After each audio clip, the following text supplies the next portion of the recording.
What's going on, guys? I am back with another hat format replay review for you guys. If you're interested in sending me your hat format replays, go down to the video description and you can find out all the information on how to do that. But anyways, here I have another hat format match.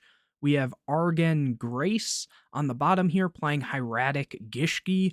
Really cool to see a deck like that. I'm excited to see how that goes. Versus Riftwa, who is on Ghostrick Chaos or Chaos Ghostrick. Also very excited to see how this one goes, so let's get straight into it. Here it looks like Argon Grace will be the one starting this match out. Opening hands, we see Upstart Goblin, Gishki Vision, Beautiful Princess, Soul Charge, and Labradorite Dragon, and Riftwa has DD Crow, Soul Charge, DD Crow, Ghostrick Mary, and BLS.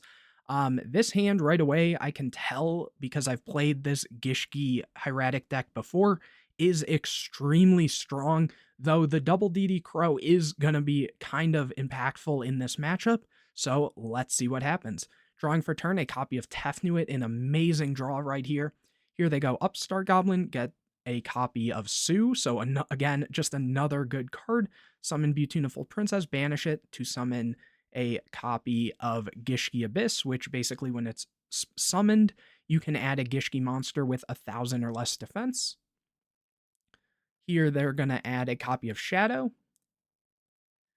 Vision discards itself to add a ritual monster, here adding a copy of Ghostrick. This card is notorious. What it does is, let me just get to the part that actually matters. When this card's ritual summon, you can look at up to 2 random cards in your opponent's hand and shuffle one of them into the deck. So that's one of the ways you basically just cycle this, and that's how you loop them. Though I can say if Riftwa times these DD Crows right, they will be able to get rid of this. And a lot of times the Hieratic Gishki deck doesn't play that many rituals. Some will choose to play a couple copies of Zealgigas as backup along with the Mythic. Others won't. So if they're choosing just to play the Ghostrick and then Mythic, then those DD Crows are going to hurt. But here they're probably, yep, Shadow next, add the spell. They say it's good. Activate Aquamirror. Get rid of the Tefnuit. Oh, they're thinking on spell, actually. Nope, they say it's good. Summon Ghostrick. Activate the Tefnuit because it was tributed, then Ghostrick to look at 2 cards. Riftwa thinks for a second, and they say it's good. Here they hit the Soul Charge and Ghostrick Mary, so they're going to get to shuffle 1 back. They're reading, they put back the Soul Charge, and off the Tefnuit they get a Labradorite, and usually here's where we start seeing M7 plays go through, or they might, yeah, usually this is where an M7 play, or a Hieratic Dragon might come through. Oh, what? Oh, right. This is a tuner. So interesting to see that they're going for this when they potentially could start looping stuff. They don't know that the DD Crows are in hand because they didn't see it off the Mythic, unless they're doing that just to get things off board, so then they can then, maybe use the Soul Charge right away. But going for Beals is also very strong, especially against a deck like this, which they are going for the Soul Charge play. Here they go Abyss and Labradorite. We'll see if they double DD Crow this, which, oh, nope, and Tefnuit. They crow one of them. Oh, they're crowing the Labradorite, which honestly, I hate to say it, but that's not the right thing. Here you might want to go for the Abyss unless they're reading that they don't have more things, though usually the Labradorite is necessary in a way for the whole hand loop, but we'll see what happens here. Here they go Abyss. It's not a once per turn, adding Shadow, which also isn't a once per turn. They overlay both for an M7, using the effect to add back the Shadow, they think. They say it's good. Here Aquamirror shuffles itself back as cost, and then they banish the Ghostrick, so they are stopping it. In a way, though, they did kind of hand loop the opponent, and here they can just kind of keep going off, sort of, since they already do have, double Shadow here. It's not great because they won't have another monster, but they'll have the spells. Let's see. Here they just pass, okay.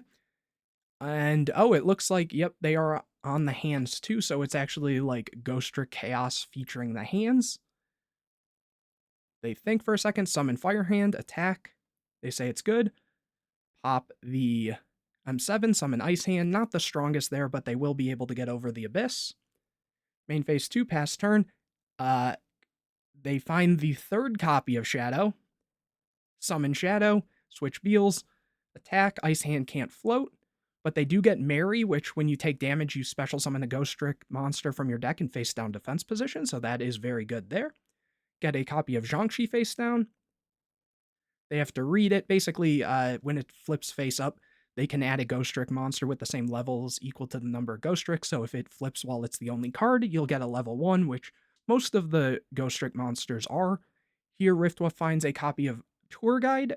They flip the Jiangshi to get another copy of Mary. Summon Tour Guide. Summon Curry Bandit. Overlay for a Mechquip Engineer. Use the Jiangshi to flip itself face down. Mechquip Engineer, attack over Shadow. Pass turn. Here, Argon finds a copy of Gishki Beast, which is pretty much just Wolf Bark for Gishkis. They use that, target the Shadow. Shadow summons back. They can make a rank 4. Here they go Honor Arc. Use the effect, chain the Mechquip, or on summon. Switch it to defense. So it will keep the material. Here, Shadow will be activated to add a Aquamirror. Battle phase, they're attacking into the Jiangshi. Jiangshi will add Spectre, and it will destroy the Jiangshi, and then what they added was Spectre, and Spectre basically has the ability when a Ghostrick monster is destroyed by an opponent's card effect or by battle with their attacking monster and sent to the graveyard, you can special summon this card from your hand in face down defense position, and if you do, draw a card. So very, very good card. This creates kind of an advantage loop that is very kind of annoying to deal with, but I think the Ghostricks in general in hat format are better than people make it out to seem. Here they'll draw into a copy of Soul Charge. They switch the Beals to defense. Riftwolf finds a third copy of DD Crow. They're thinking here. Lots of thinking here. I mean, it is a tough, weird situation. Here they go Soul Charge, summoning Jiangshi and DD Crow, which is okay. What was this again? This was, oh, the Spectre, okay. Jiangshi flips itself face down, flip the Spectre to attack, overlay into a copy of Utopia Roots. This is basically just another Utopia in a sense.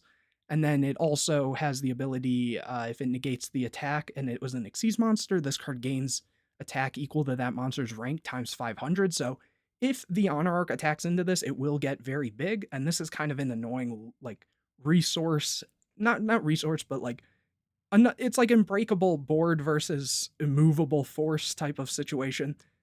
Anyways, over to Grace, who finds a copy of MST. Mechquip switches itself to defense, and they pass. Here, Riftwolf gets a Dweller, or a Veiler, my bad. Jiangshi flips up, searching another Spectre. This is a grind fest, that's for sure. They're thinking here.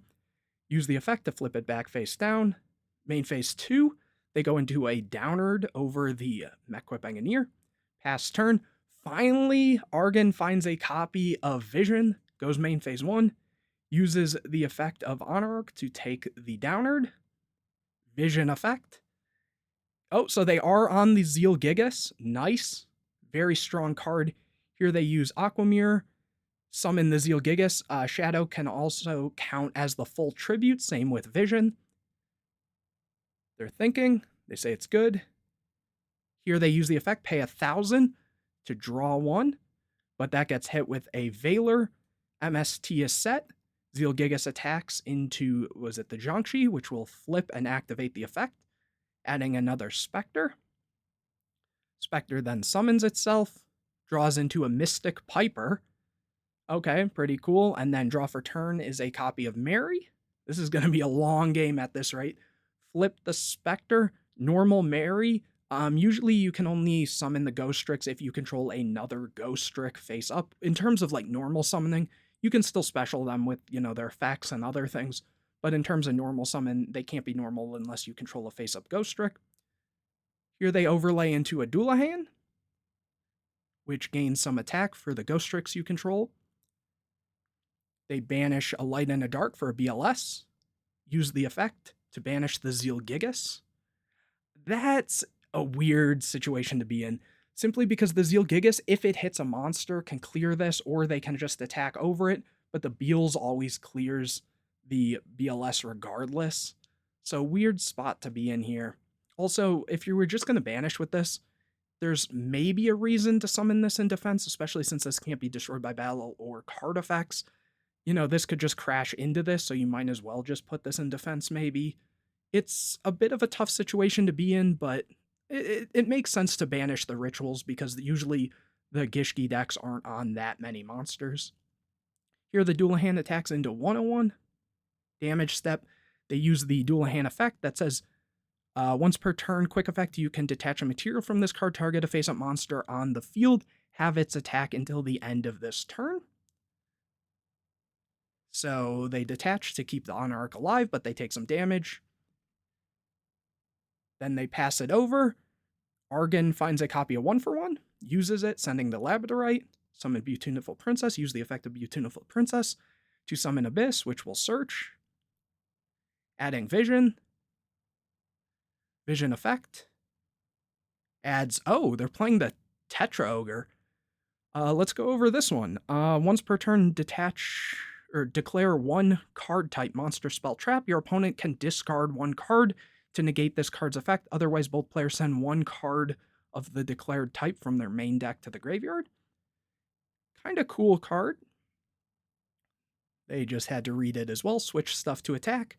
Here they're trying to clear the Utopia roots. Crash into the BLS. Oh, but they are using the Duelahan, okay, to have the attack. What just happened here? Oh, I guess they were using the effect on... Not entirely sure there. I think they were just negating attacks, and then because this is halved, you know, they take a little bit of damage or something. Yeah, they do. Right here's the 15, so they took a little bit of damage, but this can't be destroyed by battle or card effects. Riftwood draws for turn, finds a copy of Duality. Uses Duality, MST, Dad, and ooh, Caius. That's a way to deal with the Beals. They take... Yep, the Caius. Makes sense. Go to attack. Now, the interesting thing there is, would you even risk this? Well, I guess this can attack, destroy it, do damage, attack over this. Oh, so you might have game here, but if not, this is still on board. So, like, in theory, what you could have done is use this effect, banish this, and then... Yeah, you could banish this, or you could just tribute for Caius if you're not afraid of whatever the back row is that hasn't been used yet. And then, you know, this is a dark, so they take 1,000 damage and then attack, and that way you clear everything no matter what. But here, yep, just using the effect. Oh, and that was game anyways. Okay, cool. So moving on to game number 2. Argon will be able to start. Opening hand, we see Salvage, Shadow, Abyss, Labradorite, and Tefnuit. So again, a very strong hand. And Riftwa sees Max CDD Crow, Jiangshi Darkhole, and BLS again. So also a very strong hand. And here, Argon gets a copy of DD Crow. Summon Abyss, use the effect, add Vision. Shadow to add the spell. Vision to add one of the monsters. Gus Kraken, yep, makes sense. Here, activate Aquamir, Max C comes down, think. Here, the Gus Kraken will activate to hit BLS and DD Crow, and Riftwa had drawn a copy of Mary off of the summon with the Max C. BLS or Crow, that's a tough one. I feel, yep, Crow is probably the rough one there. Passing turn on just that, not wanting to give them too much. Here, Riftwa finds a Fire Hand, again off the top. Summon Fire Hand. Thinking they attack over the Abyss rather than going for the Gus Kraken, which makes sense because, you know, clearly Ice Hand isn't doing anything here. Gets a copy of Salvage. Salvage adds back Abyss and Shadow. Probably going to summon Abyss here. Yep. Do the whole play all over again. Adding Vision. Vision add Tetra Ogre. Shadow add the spell. This might be a quick one, honestly, the way this is going. Aquamir for Tetra Ogre. Tefnuit effect. Labradorite, because they can always just M7 and bounce you up. Or if they really want to, oh, they can just do the Shadow, and usually this deck can make multiple M7s, like, really easily. So this completely makes sense here. Aquamirror, shuffle itself back to add the Ghostrick. Shadow effect to add the spell. Aquamirror, send the Sue to summon the Ghostrick. Sue effect, Ghostrick effect, hitting Dark Hole and Jiangxi. Put back Dark Hole. Yeah, this is going to be a quick one compared to the last one. Labradorite is summoned. Overlay or Synchro for Beals again. It's kind of interesting because they could, in theory, like, rather than going for Beals right away, you could, in this situation, already know what, 2 or 3 of the cards in hand already from the other 2 Ghostrick. You could just, like, overlay here and make a bigger push. Like, you can go for another M7, and this can shuffle back. Oh, yeah, you'd make M7 here, detach, add back one of your pieces. This can add back. Yeah, you can kind of just completely loop them, or you could just go M7 and just push everything for game. Here they go M7. I guess, yeah, bouncing, but they don't really have a way to keep going after this. Oh, but this is just game, isn't it? 26, 27, 3,000. Oh, but the Mary, that's right. See, so in that situation, maybe they should have gone for looping one more time, though. I'm trying to think. I think they would have been able to one more time if I'm remembering correctly. And here, anyways, the Mary, they take the damage, summon the Jiangxi, attack, do some damage there. Jiangxi triggers, adding Spectre. Spectre gets summoned, draws into a DD Crow, passes turn, they get a copy of Soul Charge, and they just scoop it up. That is a tough board to deal with there. The Dark Hole would have been nice, but obviously that getting shuffled back. Here, opening hands, we see Argan has Soul Charge, Sue, Salvage, Vision, and Beautiful Princess. Riftwa has Maxi, Debunk, Mary, Spectre, and BLS. Wow, this BLS is glued to Riftwa's hand here. Draws into a copy of Torrential, that's going to be huge. Sets the Torrential and Debunk and passes. Argan gets a copy of, what was that? Abyss. Summon Abyss, get a search, add Shadow. Activate Vision. Is that going to get hit with the Debunk? It will. In this situation, this shouldn't get banished because Debunk makes so the card has to be in the same place pretty much. So because it was in hand and sent to graveyard, this would not get banished as far as I know, because I know with like DD Crow and Max C, it won't get banished. So I would assume it's same with Vision here. Maybe they see it, maybe they don't. I guess not. Here, the Shadow. Oh, they do catch it. Nice. So here they're going to be able to still add the spell. Oh, they even said they weren't sure about that. Salvage is activated, which is important here. Adding both back. Ooh, but that Torrential will go hard here. Here they're just going to do the whole Vision play, adding Ghostrick, Mirror. They get hit with Max C. Sue, Kraken. Draws a copy of Gores. Okay, cool. They hit Mary and BLS again. They put the Mary back. Yeah, that is an annoying card to deal with. Labradorite, they will get a draw, which is an ice hand, unfortunate in this matchup. Here they summon the Beals again. It's very interesting they didn't use this Torrential. Like, they know they can go off a bit more, but at the same time, if they had Torrential here when they've seen both games, the Labradorite and Abyss on board always is turning into this Beals. Maybe that would have changed. Like, obviously they have Soul Charge, but it would have at least put them in a slightly different position because they would have had to pay more life to get to the same board. And then, at that point, your board is cleared, so this Gores is more live. Because, like, what if they just stop here and push for some damage? What is your hand going to do? You don't have Light and Dark for BLS. The Gores can't be summoned because you have the Torrential. Ice Hand isn't doing anything, so you just lose the next turn. So I think it might have made sense to do that, especially since they're under Max C. So, like, at that point, they could just stop and be fine. They draw Fire Hand, attack.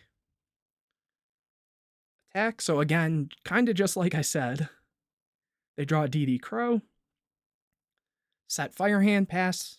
Argon gets another copy of Soul Charge, summon Beautiful Princess. Banish for cost, summon Abyss. Abyss to add. Add Shadow. Activate Soul Charge for Abyss and Labradorite. They think maybe this is, it could have seen a Crow maybe, but maybe they're just going to Torrential here. They use the Abyss. They say it's good. Okay, add Zeal Gigas. Very weird that, why are they not using this? Like, they had so many opportunities here, I feel.